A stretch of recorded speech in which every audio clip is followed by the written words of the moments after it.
guess it's time for the shorter video now. It's harder to describe why you like a song than why you don't like a song, but that doesn't mean I'm not going to try. These are songs from the Billboard Hot 100 year-end for 2017 that weren't on that 2016 list that I just so happen to have enjoyed. I'm pretty sure that's all the pretense we really need for this video.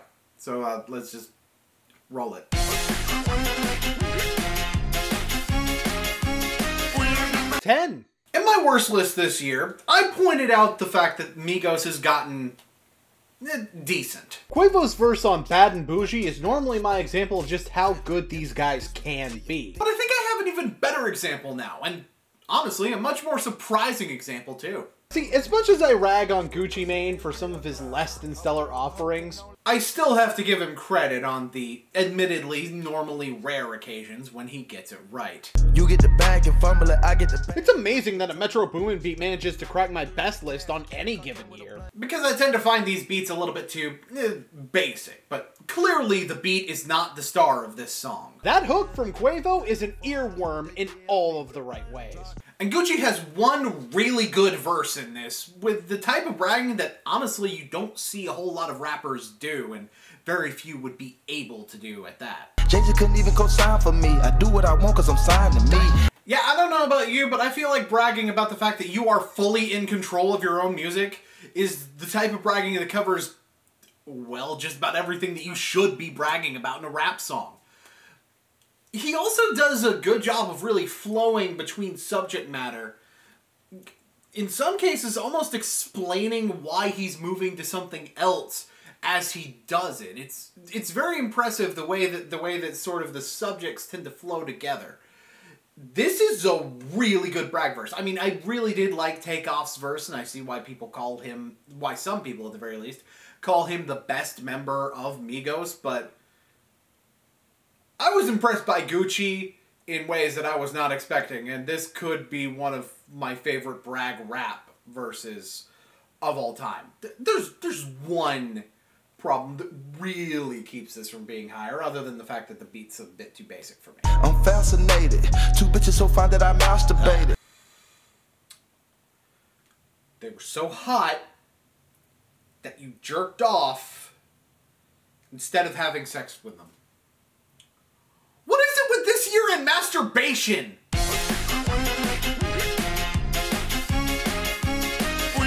9. This was the last single from Rihanna's Anti, which I honestly didn't really pay very much attention to, didn't really listen to it. I mean, what can I say? The first couple singles did a really good job of just turning me off to the whole thing. And now that I think about it, I probably should be paying more attention to those album cuts because, man, I'm missing some good shit.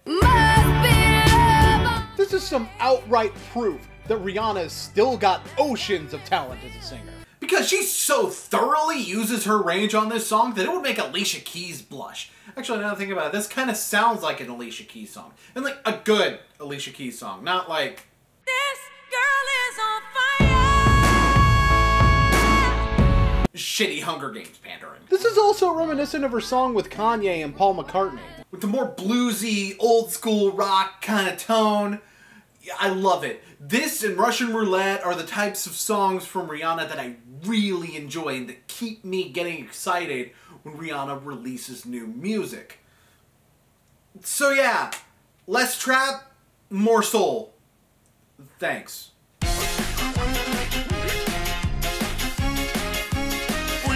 8. I don't wanna be alive. No. This one ain't on the list, fam. Look, I'm not going to sit here and deny the positive impact on society that this song had just from its name alone, but that doesn't mean I'm going to give it a pass as a good song.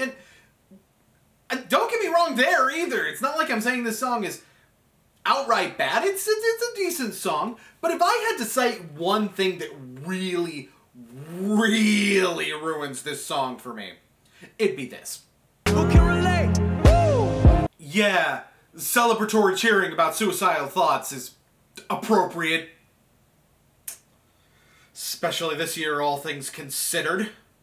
The song I am putting on this list is actually by one of the people on this song, though. But I do not know why my producer is playing that one. It sucks. Okay, well, saying it sucks is a bit of an exaggeration, but it's essentially Christina Aguilera's Beautiful with a less dynamic singer. And with more overt references to self-harm, which isn't really needed.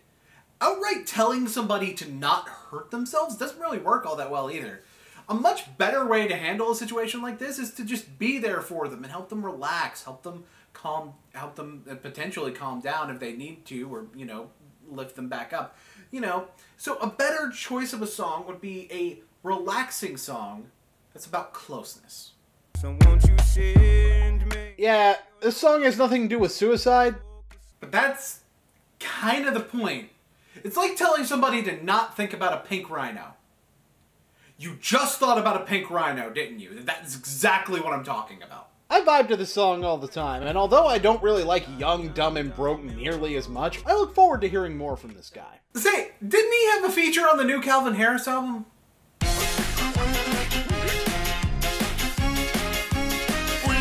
7. Yeah, you know, the really good Calvin Harris album. I've talked shit about Calvin Harris before, but it's not like he's never made anything cool, either by allowing himself to be a full-on novelty act at times, or by blowing my fucking mind with shit like Pray to God. But he did the impossible this year. Multiple times over. Let's go over the list, shall we? He got a tolerable performance out of Young Thug, he made a Little Yachty song that I actually like, he made me like Future, And, ooh, yeah, he got good performances out of Katy Perry and Big Sean. And he brought Pharrell Williams to the top of the charts again. And all three of those things were in the same song. Don't be afraid to catch fish. This is probably a song that's not gonna make everybody's list. But I don't really care. The verses and the bridge are just fucking awesome. The chorus is just repetitive enough to be really catchy in the right way. And Big Sean, like I said, actually sounds good. I couldn't hear a single line that I honestly thought was whack. And normally, a whack Big Sean line is pretty easy to identify. You know, am I putting this on the list because of impressive achievement? Probably a little bit. Yeah, but I will say this much. I've listened to this song 3 times a day, give or take, since the first time that I heard it, and I listened to this song while I was writing this segment. I'm still not tired of it in the slightest. That is an indicator of quality EDM.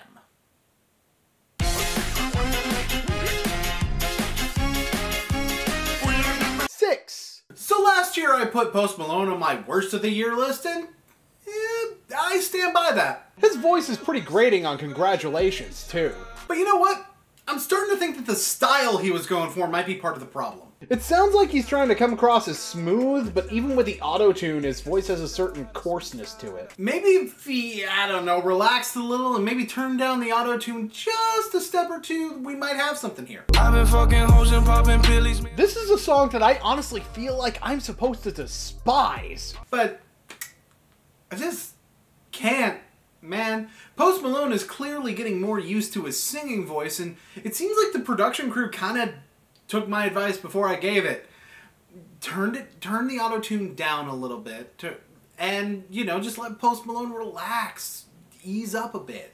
Even 21 Savage gets some actual notes in, and it sounds good. It's not like the lyrics are particularly creative or anything, and the beat is certainly nothing to write home about. But a lot of the appeal is how moving parts manage to work together to create a good sound.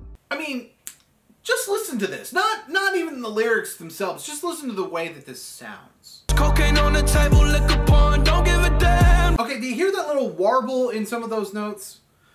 One of two things is happening here. Either one, he's unable to hold the note that should honestly be incredibly easy to hold, or two, he's doing that on purpose because he thinks it sounds better.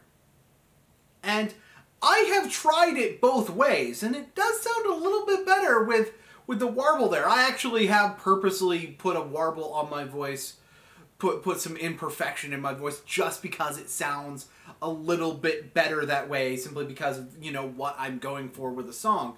I've done that. And it seems like that may be what's happening here based on what I'm seeing. Doesn't make any goddamn sense, but And music never does half the time, so whatever.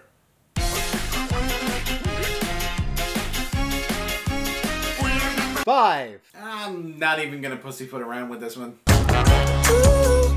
This is probably one of the songs that sounds like it was the most fun to make this whole year. I mean, granted, indie songs that feel big, for lack of a better term, are certainly becoming very popular in pop music nowadays, but it's not so much that this feels big as that the instrumentalization communicates a fun vibe really well. That, Todd in the Shadows, is why they play it in commercials. Which is a very different reason from why they put thunder in a bunch of movie trailers.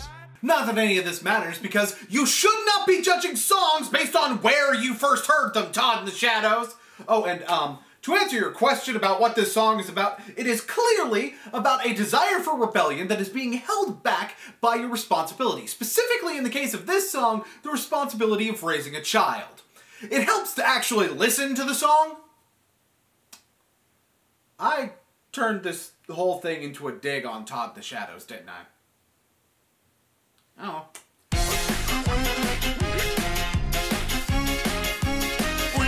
4. Well, I'm fucking seated. Bitch, be humble. Hold up, bitch. Yeah, I don't think anybody's surprised to see one of Kendrick's big 2017 hits making my list. Especially if you paid attention to my short-lived hit list series where I spoke about this song in brief. There's a few controversial lyrics in this song. Ones that sort of sparked a conversation, which was actually the point. So, compliment on Kendrick's part. But it's not like them creating a conversation is the only reason I like this song. The flow interweaves with the beat so well, and that beat is so simple but so effective. I mean, there's really only one word I can think of that accurately describes this song.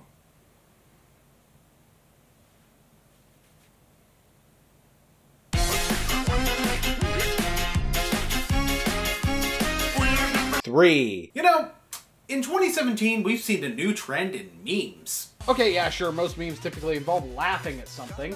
But I think it's interesting that we're getting memes that recontextualize something that was already good, instead of just memes that are taking something bad and making it funny. Like, yeah, that one clip from Shooting Stars is pretty funny, but it's actually a pretty cool song in and of itself. But I think the pinnacle of quality memes based on quality works is when a well-known comedian took another well-known comedian's song, put it in his horror movie, and the internet fell in love with it.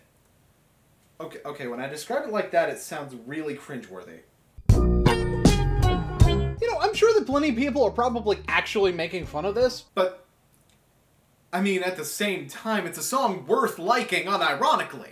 I mean, there's a reason people want to remix this with more songs than the Space Jam theme could ever even fucking dream of. And that's because it's just old school funk with modernized lyrics turned up to the nth degree. And that breakdown, no!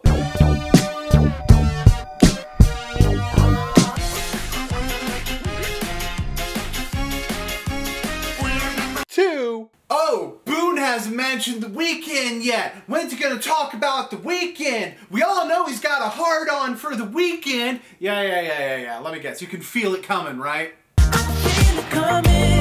I mean, I did already cover this earlier this year. But to summarize what I said there, it's my favorite song from Random Access Memories, except shorter and with a Canadian instead of a nerd. That's not a dig at Pharrell. That's a reference to Pharrell's old group.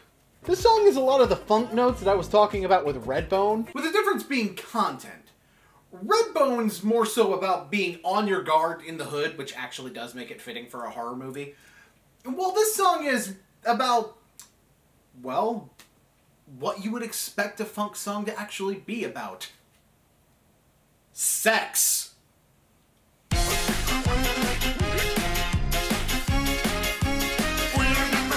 What are you doing? It's the #1 song. I feel like this year was a little bit less predictable than last year at the top of this list, or hell, even on this list in general. I mean, it does kind of help that I didn't review nearly as much music last year, but a lot of the stuff near the top of this list is stuff that I did actually review. Still, I think I managed to do a pretty decent job of keeping people guessing. You know what DNA stands for? Damn nice album. That was cheesy as fuck. I I got loyalty, got royalty inside. Hey, any of you wondering why I seem to have been harder on rap this year? Yeah, this is the reason. Because when Kendrick ups his fucking game with every single thing he releases, Migos has no excuse for a song like T-Shirt to even exist. The song in and of itself, in its entirety, is kind of like a hook, but doesn't really have the repetition problem or lack of lyrical depth that normally comes with.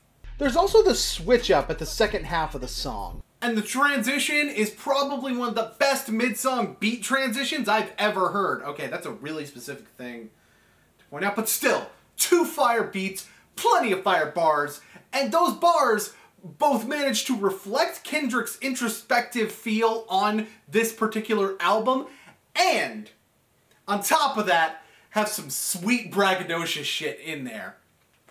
Top this in 2018, fuckers. I'm out.